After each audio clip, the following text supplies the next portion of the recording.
seeds so that they also have this terminator gene or this genetic use restriction technology to stop African farmers from regrowing their food for next season. So here is the problem. Many Zimbabweans think that Zimbabwe is not able to produce food now because of the drought and because farms were taken from white farmers and given to black farmers. That is not the truth. The truth is Zimbabweans are failing to produce because it used to cost a Zimbabwean farmer, a small-scale black farmer in Zimbabwe, 0 cents and just labor to produce a hectare of food.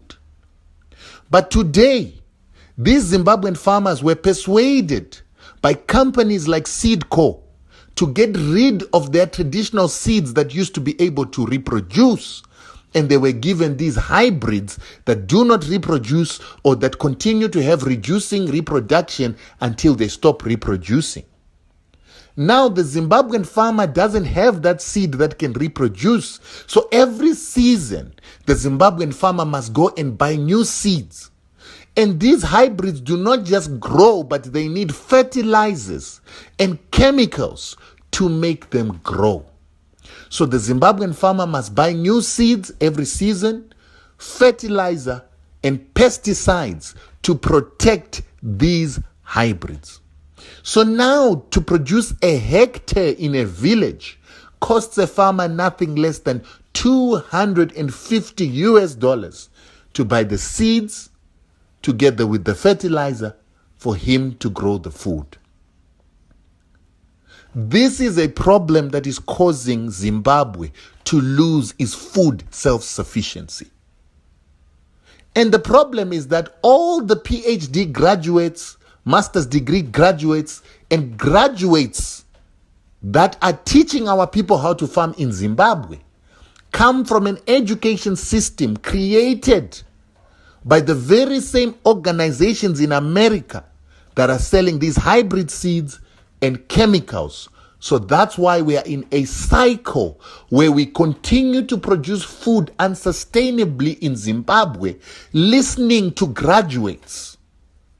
Right now, the permanent secretary of agriculture in Zimbabwe, I think his name is John Basera, came from this company called Seedco that is owned by Lima Grain of France, while Lima Grain of France is owned by Monsanto, the American company that is the biggest producer of GMOs and chemicals that are used in farming.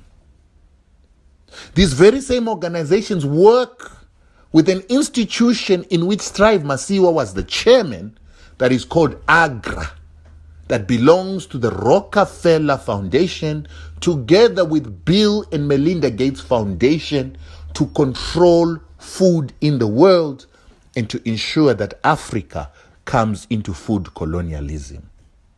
This institution was started by Kofi Annan so that they could get the trust of Africans to control African food and to put Africa into food colonization.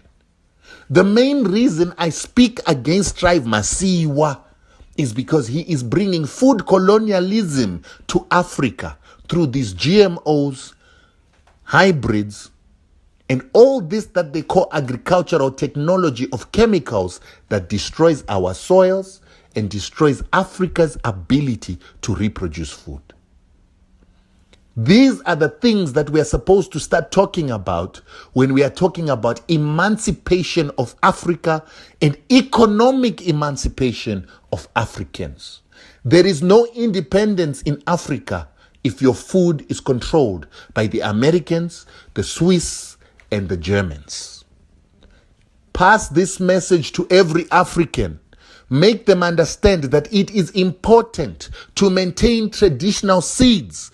It is important to eat only food that has got seeds so that you have the ability to reproduce your food. There is no other bigger message about economic emancipation that beats this.